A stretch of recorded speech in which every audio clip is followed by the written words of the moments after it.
Jaya Radha Madhava Kunja Bihari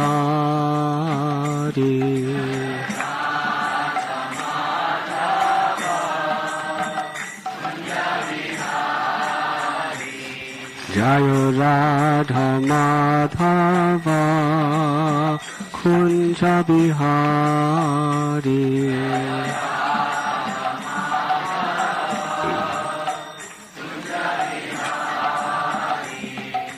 Gopi Jana Vallabha Girivanadhari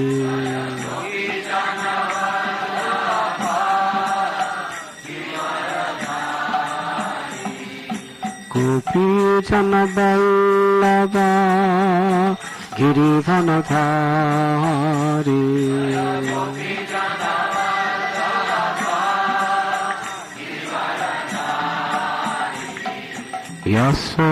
Yasodanandana Braja Jana Ranjana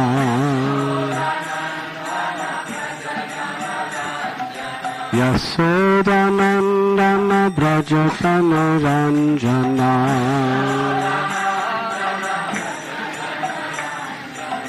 Jamuna Tira Banachari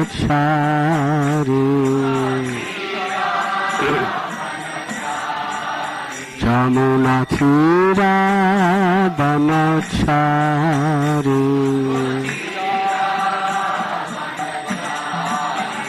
Jaya Radha Madhava Kunja Bihari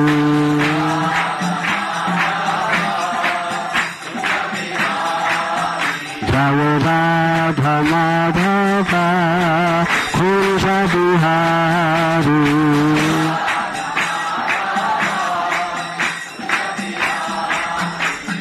Gopi Jana Vallabha Girivanadhari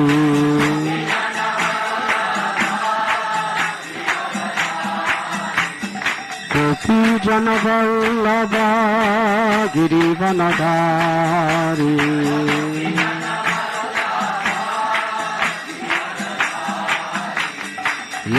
Yasodanandana Braja Jana Ranjana Yasodanandana Braja Jana Ranjana Jamuna Tira Banachari Jamuna Tira Banachari Jaya Radha Madhava Kunja Bihari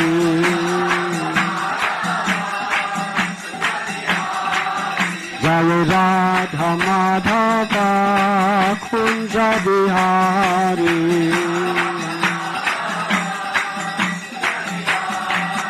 Jaya Radha Madhava Kunja Bihari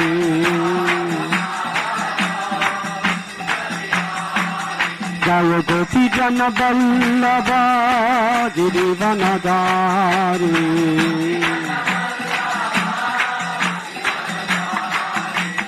Gopi Jana Vallabha Girivanadhari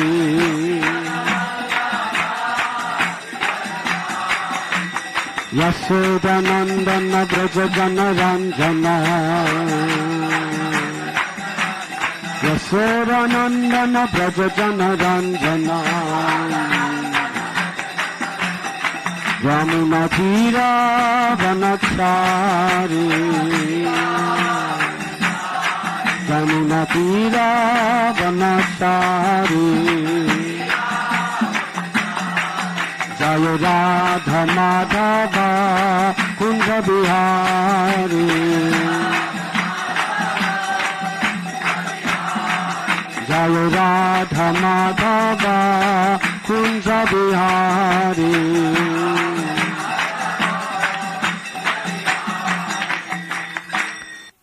Beautiful story of Jaydev Goswami's Leela during his residence in Sri Navadvip Dham.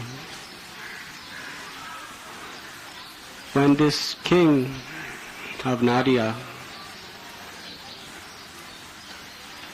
saw the poetry of Jayadev, he was very anxious to meet this holy person. Jayadev was living in a very simple thatched hut along with his wife, who was also a very pure, exalted Vaishnava devotee of the Lord. But he would not give in to meeting with any materialistic people who were seeking materialistic benedictions. So the king, in order to have the audience of Jayadev, he came in disguise.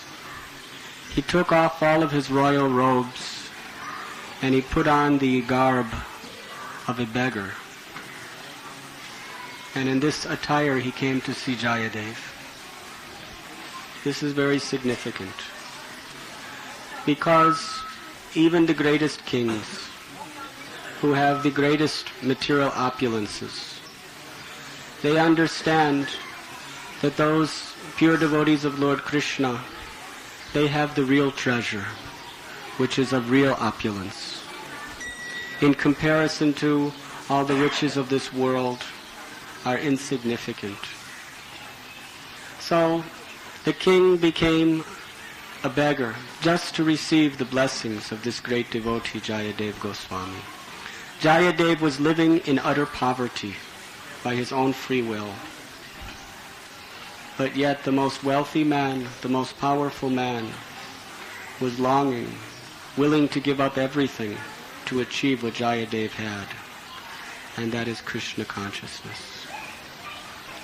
Similarly, Maharaj Prataparudra, he wanted to receive the audience of Sri Chaitanya Mahaprabhu. But Lord Chaitanya, like Jayadev, would not meet with such materialistic people seeking material benedictions. So King Prataparudra took a vow that he would also become a mendicant, a beggar, and give up all of his kingdom, if that is what was required, simply to receive the good wishes and the blessings of Sri Chaitanya Mahaprabhu. Prema Nidhi. Love of God is the supreme and greatest treasure, and Srila Rupa Goswami has instructed us that if you could get bhakti in the marketplace, you should give everything and anything, whatever it requires, to purchase it.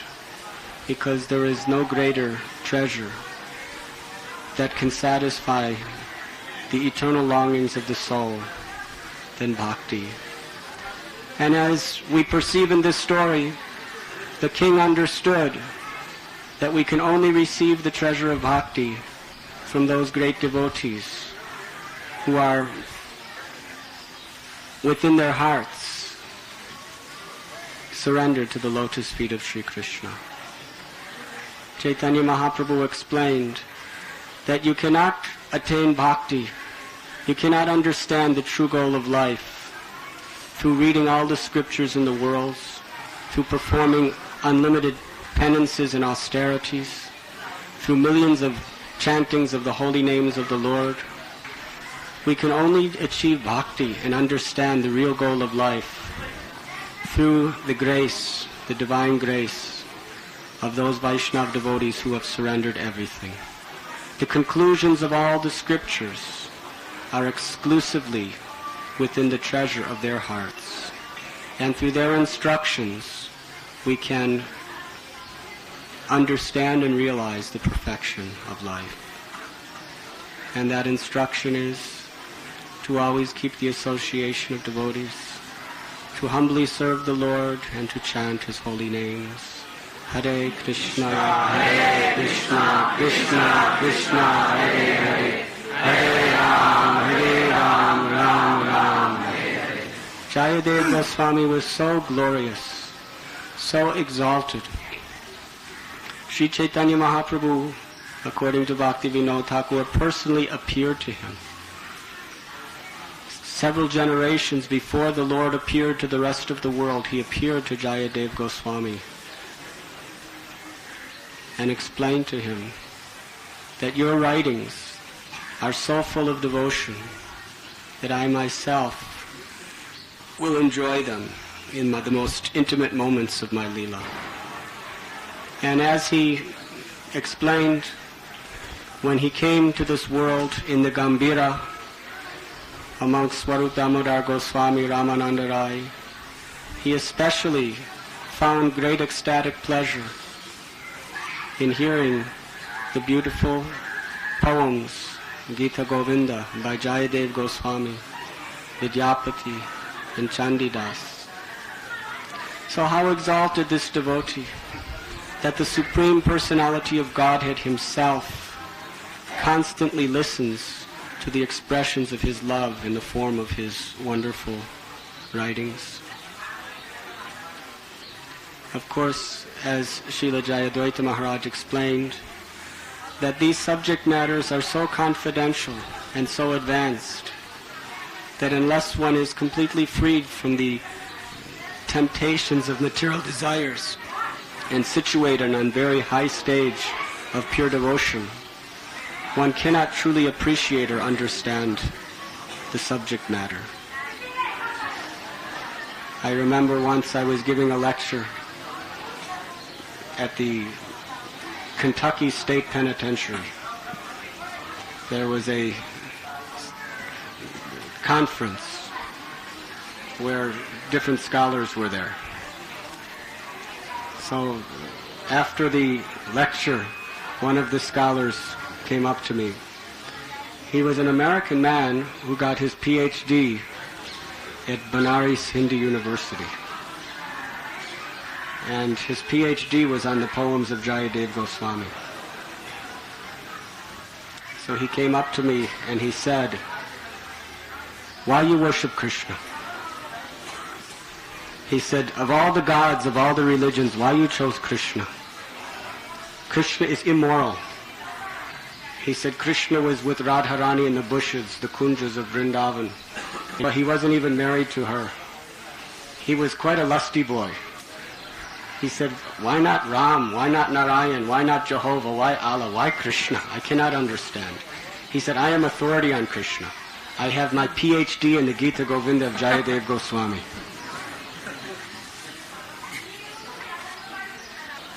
He was smoking a cigarette while he was talking to me.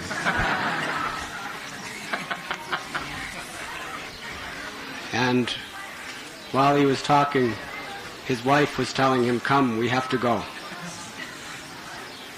And I said to him, "Have you studied Bhagavad Gita, second chapter?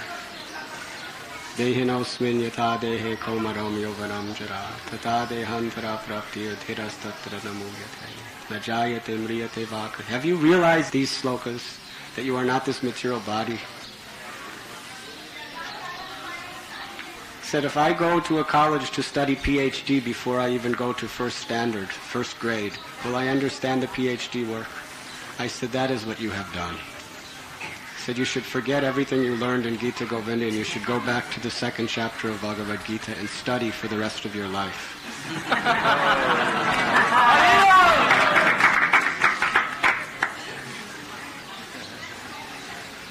He said, "First follow the instructions that Krishna gives you before you can understand who is Krishna." And he turned to me and he said, "My wife is telling me I have to go home." I said, "Sarva dharman parityajya mamekam sharanam vraja aham tvam sarva papebhyo mokshayasya." This is Bhagavad Gita. Before you even approach Gita Govinda, you should abandon all varieties of religion, including your attachment to your wife, and you should surrender to Krishna. Then you will understand these things. So then his wife pulled him away. So Krishna consciousness is a great science, and we must approach it in a scientific process, not according to our own whims or sentiments, but according to the teachings of the great professors of this science, the authorized acharyas in our sampradaya. Shri Jaydev Goswami ki jai. Om Jnanatimirandasya Gyananjana Shalakaya Chakshun Militam Jena Tasmai Sri Gurave Namaha. Jaydev Goswami is the author of Gita Govinda. that Gita Govinda is meant for the Paramhansas. And Sri Chaitanya Mahaprabhu, especially during his Antya-lila in Jagannath Puri, he used to relish the writings of Jayadev, Chandidas, very exalted Vaishnava literature, and relish different tastes of Krishna conscious ecstasy in devotional service. So that's a very exalted thing. We're given a little, not little, given quite a substantial insight into that in Chaitanya Charitamrita. So to understand these subject matters and relish them properly is not possible for the neophyte devotees, but a highly advanced devotee will appreciate these writings, Jaydev Goswami, Chandidas, and similar very exalted poetry of Krishna consciousness. Hare Krishna.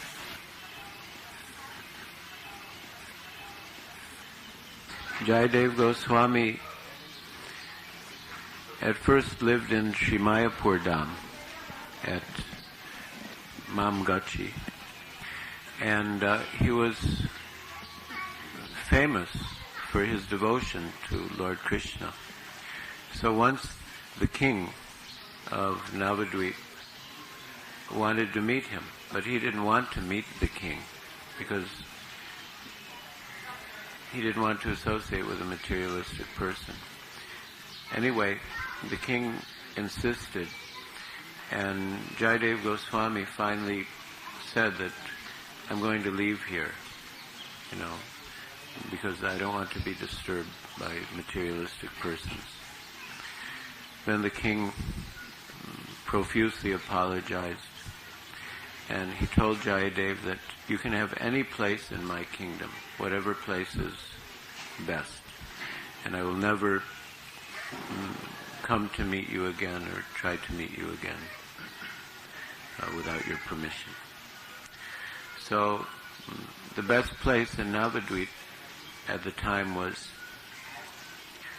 Champahati, which is famous for beautiful champak flower trees. And apparently Champakalata used to go to Champahati and collect champak flowers for the service of Radha and Krishna. So Jayadev made his residence there, and he wrote Gita Govinda. And at one stage he heard a voice in the sky telling him that he should go to Jagannath Puri. And at first he didn't want to go. In one sense he wanted to go, but in another sense he didn't want to go because he didn't want to be separated from Sri Navadvip Dham. But the voice told him that in Jagannath Puri he will be able to serve the same Lord Krishna in the form of Lord Jagannath, who will take pleasure in the recitation of Gita Govinda, and that in subsequent generations, because historically Jaydev Goswami appeared before Sri Chaitanya Mahaprabhu, but as we know, Sri Navadvip Dham is eternally manifest, both in the spiritual world and in the material world, as Chaitanya Mahaprabhu is also eternal. But in terms of Lord Chaitanya's pastimes, manifest pastimes on earth, Jayadev appeared before Sri Chaitanya Mahaprabhu, although by doing devotional service in Navadvip Dham he had darshan of Chaitanya Mahaprabhu. So anyway, he was told that in the future Chaitanya Mahaprabhu and his associates would relish the recitation of Gita Govinda in Jagannath Puri, and thus Jayadev left and went to Jagannath Puri and did further service there. Jaydev Goswami ki jai. I remembered something. that song Shrita Kamala, that's Jaydev Goswami. That song Prabhupada said should be taken out of the songbook. It should be taken out. It's not meant for the ordinary devotees. He said, I know that Babaji Maharaj sometimes sings it. Krishnadas Babaji Maharaj, Prabhupada's godbrother. He said, I know that he sometimes sings it. He said, but it was not approved by Srila Bhakti Siddhanta Saraswati Thakur. So that song, Prabhupada had us take one song out and put two songs in. The one song he had us take out was Shrita Kamala, and the two songs that he had us put in were the two poems that he wrote. Hare Krishna.